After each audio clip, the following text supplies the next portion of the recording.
Assalamualaikum warahmatullahi wabarakatuh. Alhamdulillahi rabbil alamin, wassalatu wassalamu ala ashrafil anbiya'i wal mursalin wa ala alihi wa sahbihi ajma'in, amma ba'd. Muslimin dan muslimat rahimani wa rahimakumullah, pertama-tamanya dan selama-lamanya kita mengucapkan syukur kepada Allah atas rahmat dari Allah Subhanahu Wa Taala dapat kita menghadirkan diri ke salah satu rumah Allah Subhanahu Wa Taala.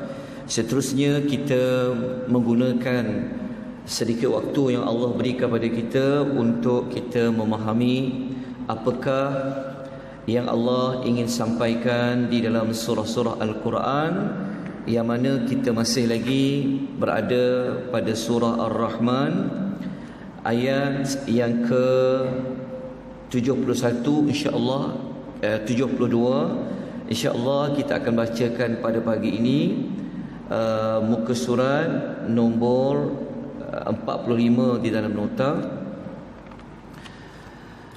A'udzu billahi minasy syaithanir rajim.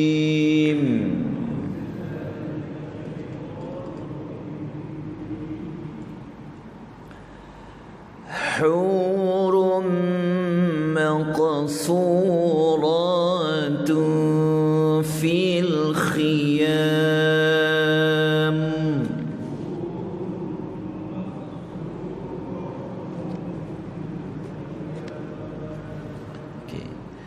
Ayat 72 ini adalah ayat yang masih lagi membincangkan tentang bidadari syurga yang telah kita pelajari pada ayat yang ke-70. Pada ayat yang ke-70 pada minggu lepas kita mengetahui ada dua sifat ataupun dua ciri bidadari.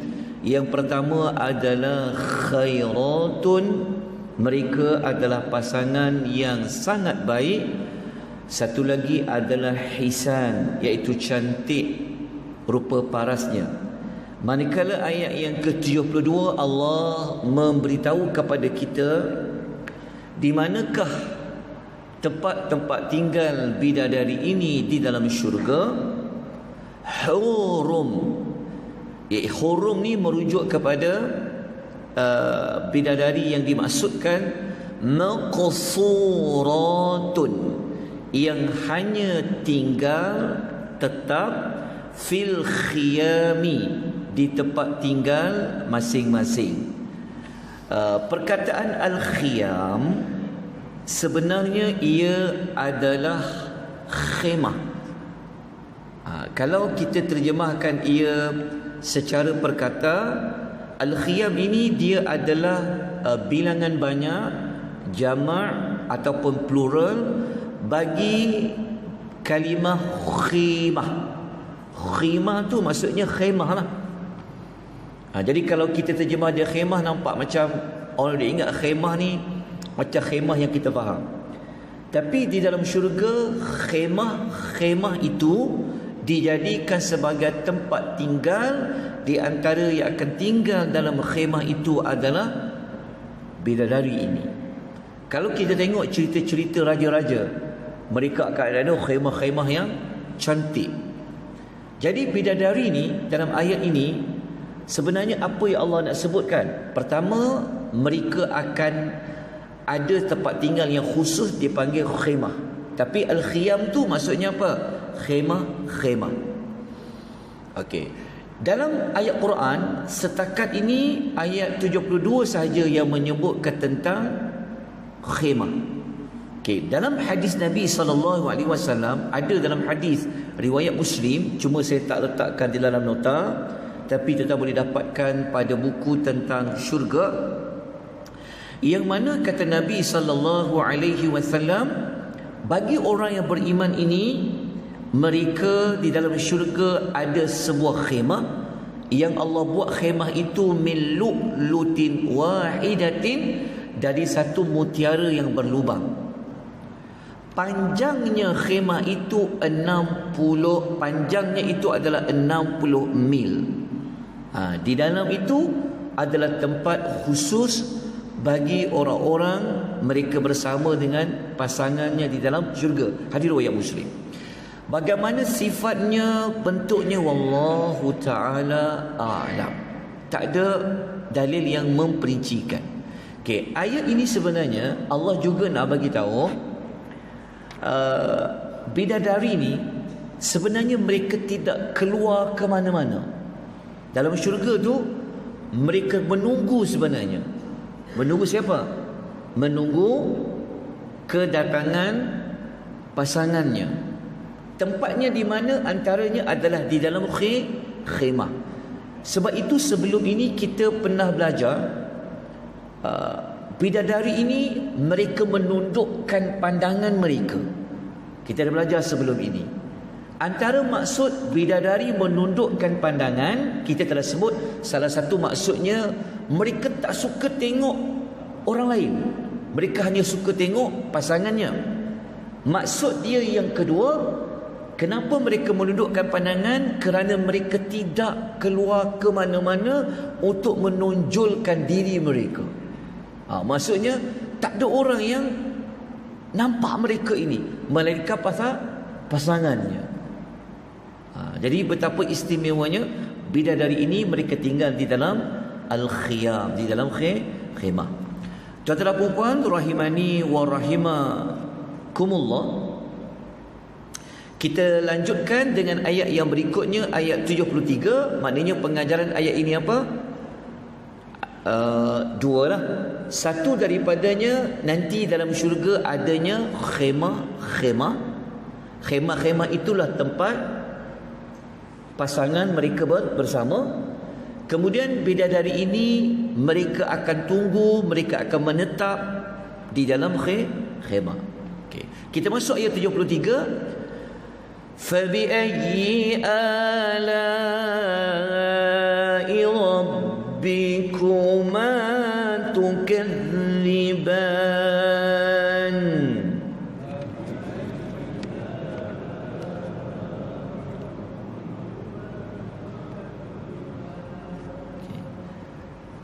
Oleh kerana Allah menyediakan tempat tinggal yang khas di dalam syurga, dibuat daripada mutiara, Allah menyediakan pasangan yang sentiasa menantikan kedatangan pasangannya, maka Allah mengajak kepada kita untuk mensyukuri akan nikmat ganjaran di dalam syurga.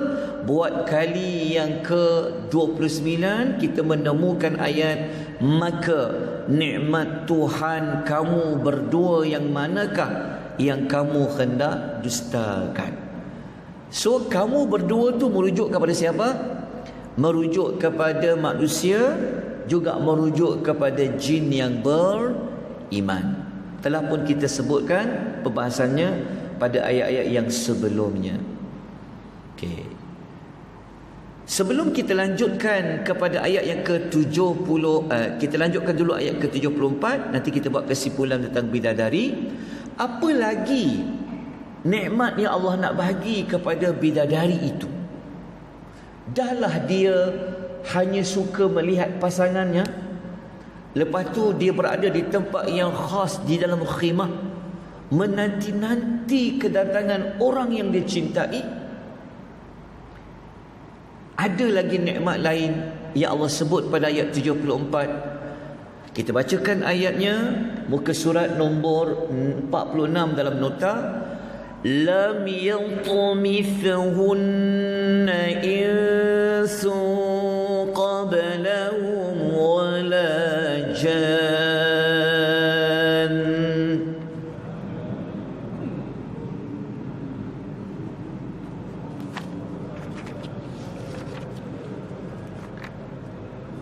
Okey. Bidadari-bidadari yang telah pun kita sebutkan pada ayat yang sebelumnya, Allah sambung lagi.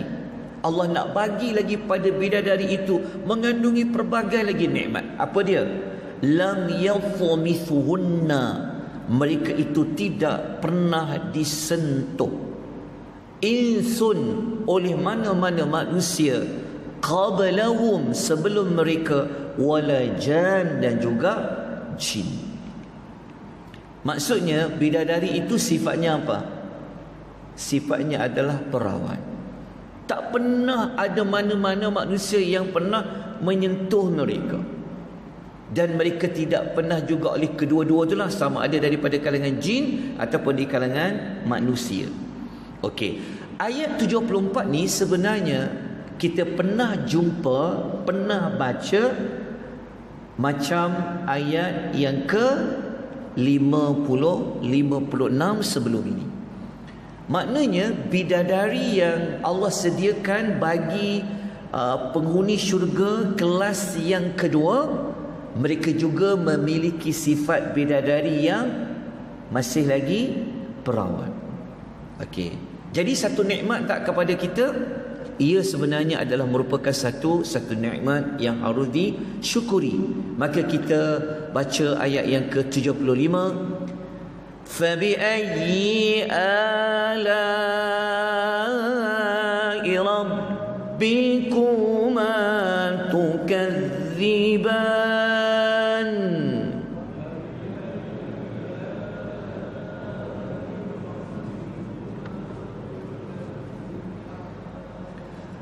Maka nikmat Tuhan kamu berdua yang manakah yang hendak kamu dustakan? Berkali-kali Allah sebut tentang nikmat yang Allah sediakan.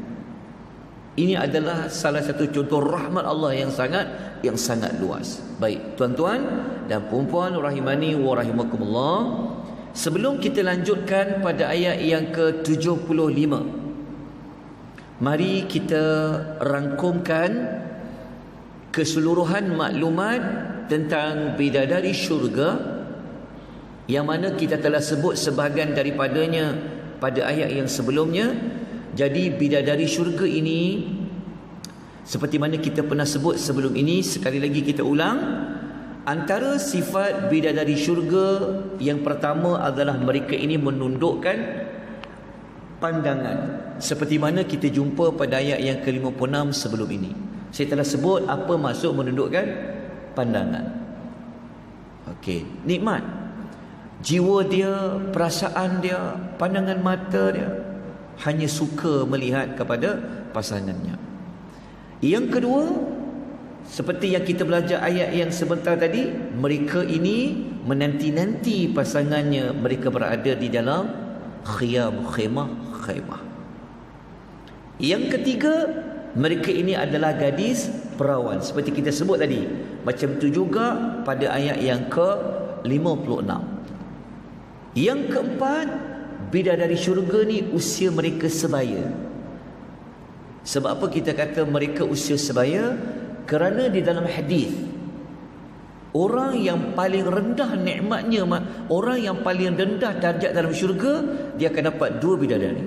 Itu yang paling sedikit. Maknanya akan ada yang dapat lebih. Umur mereka sebaya. Dia tak ada istilah ini contoh. Jangan kecil hati lah, ni contoh. Mungkin dekat dunia orang kata isteri tua, isteri muda.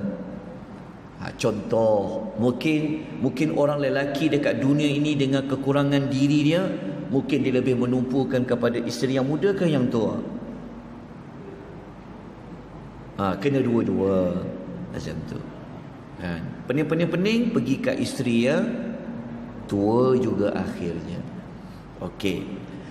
Dalam syurga tak ada beza. Tak ada istilah dia ni dah berumur, yang ni muda. Oh, mentang-mentang isteri pertama dah berumur, suami tu asyik pergi ke isteri yang kedua. Tu tak adil. Tapi dalam syurga Allah bagi usianya sebaya. Okey. Yang kelima, seperti kita sebut sebelum ini, mereka ni sangat cantik. Seperti ayat yang kita baca sebelum ini. Bahkan cantik itu Allah gambarkan umpama permata yang disimpan. Kalau kita pergi kalau kita beli emas, tengok mutiara permata kan, Allah kan dia dipelihara di dalam apa? Dalam tabung kaca. Mutiara permata ni Okey. Kemudian yang keenam, mereka sentiasa dalam keadaan suci. Yang ini kita tak jumpa ayat dia dalam surah Ar-Rahman. Tapi tuan-tuan boleh tengok ayatnya ada dalam nota saya letakkan pada muka surat dia berada pada muka surat yang ke-44, ayat dalam surah Al-Baqarah 25. Apa maksud suci kat sini? Suci dekat sini dia merujuk kepada zahir dan batin. Zahir dan batin maksudnya apa? Bidadari syurga ni mereka tidak akan mengalami haid. Faham ya? Dia tak ada istilah mereka datang haid. Dia tidak ada istilah kotor pada tubuh badan, tak ada. Sebab tu ialah kena jaga dari seluk wangi-wangian tu. Lepas tu juga pada batin mereka ni apa? Suci daripada sifat cemburu, menyakiti suami, durhaka kepada pasangan dia. Dia maksudnya dalam batin dia tu tak ada perasaan yang akan mengganggu perasaan pasangan dia. Tak ada. Tapi dekat dunia ni kena sabarlah orang lelaki pada orang perempuan. Nama pun dunia. Kalau tak kecil hati, tak wanita lah, betul tak? Kan? So dia tarik muka tu faham-faham lah. Kan? So kalau dia bad mood tu, ialah orang perempuan. Kena sabar. Sebagai seorang lelaki, itulah yang Allah jadikan sebagai seorang, kita panggil apa, pemimpin, maka kena memahami satu manusia yang sangat pelik berbanding dengan lawan dia. Jadi kenalah pandai. Kalau nak perempuan yang sempurna, isteri jawab apa? Tunggu dalam syurga lah. Betul tak? Lelaki pun cakap juga. Perempuan cakap apa? Saya bukan bidadari abang. Betul tak? Saya ada hati dan perasaan. Tentulah saya cemburu. Contoh, suami pula kata, saya sikit cemburu. Sikit-sikit cemburu. Tak apalah, itu sifat wanita. Tapi kalau tak nak cemburu bila dia berlaku di dalam syurga. Bahkan dalam syurga ni Allah bagi wanita yang sangat suci dia. Baik, tuan-tuan puan rahimani wa rahimakumullah, jelas tuan-puan? Baik. Ingat, orang lelaki, perempuan di dunia bukanlah bidadari. Dan ingat juga wahai wanita, orang lelaki, suami itu bukanlah malaikat. So saling menampung di antara satu sama lain. Kalau nak sempurna, tunggu masuk syurga, pasti sempurna. Tak ada yang sedikit pun yang cacat, Allah akan beri. Baik, yang ketujuh, mereka sangat mencintai pasangannya. Ingat lagi kita sebut, dia sangat, dia cinta tu, dia rindu. Kalau perempuan dekat dunia ni mungkinlah dia tengok, lelaki tu gantengnya, tak macam suami aku. Contoh kan, sebab dekat dunia ni kita memang suka tengok perkara yang cantik, betul tak? Perempuan tengok pada yang cantik, dia akan rasa bagus. Begitu juga lelaki. Tetapi di dalam syurga, Allah tidak akan buat sedikit pun perasaan mencintai, menyukai pada orang lain. Dia hanya suka sesama pasangan. Cuba bayangkan, bila tuan dapat perasaan macam tu, tuan cinta sangat kat pasangan tu cinta kat tuan-tuan. Bila perasaan tu ada lagi tak sekarang ni? Sekarang ni ada lagi? Wallahu ta'ala a'lam. Sikit-sikit losai orang kata suam-suam kuku, kan? Kalau dia tak nampak depan mata, lagi aku senang. Dia cakap macam tu lah, wallahu a'lam. Dekat dunia ni macam tu lah. Masing-masing kena sabar. Dia tak sama dalam syurga. Okey, nombor 8, last kali. Mereka suka menghiburkan dan menggembirakan pasangan mereka seperti yang saya sebut pada tuan-tuan sebelum ini. Mereka akan hibur, mereka pandai menyanyi. Ada. Esok saya akan bawa buku tentang syurga, tuan-tuan boleh dapatkan dan tuan-tuan akan lihat apa di antara hiburan yang mereka akan beri kepada kepada apa? Kepada penghuni syurga. Menghibur. Sebab tu pasangan antara perkara yang membahagiakan adalah kena pandai menghiburkan pasangan dia. Allah sebut ni sebenarnya Allah nak bagi tahu kepada kita nikmat kepada menggembirakan, menghiburkan pasangan. Insya-Allah sudah pasti Allah akan beri nikmat-nikmat itu apabila kita semua masuk syurga. Insya-Allah kita sambung esok hari yang akhir kita tadabbur surah Ar-Rahman, tinggal lagi beberapa ayat, lebih kurang dalam 3 lagi ayat. Kemudian kita lanjutkan pada surah yang berikutnya. Mohon ampun dan maaf kalau ada mana-mana kata-kata saya yang mengguruskan, mana-mana perasaan saya tersalah sebut dan apa kekurangan dalam menyampaikan maklumat, mohon ampun dan maaf. Kita sudahi pengisian kita dengan memohon keampunan Allah, tasbih kafarah dan berpesan-pesan tentang kepentingan masa, berpesan-pesan tentang kesabaran dan kebenaran. Subhanakallahumma wa bihamdika asyhadu an la ilaha illa anta astaghfiruka wa atubu ilaik. Wal 'asr innal insana lafi khusr illa alladhina amanu wa 'amilus salihat wa tawasaw bil haqq wa tawasaw bis sabr. Wabillahi taufiq wal hidayah. Wassalamu alaikum warahmatullahi wabarakatuh.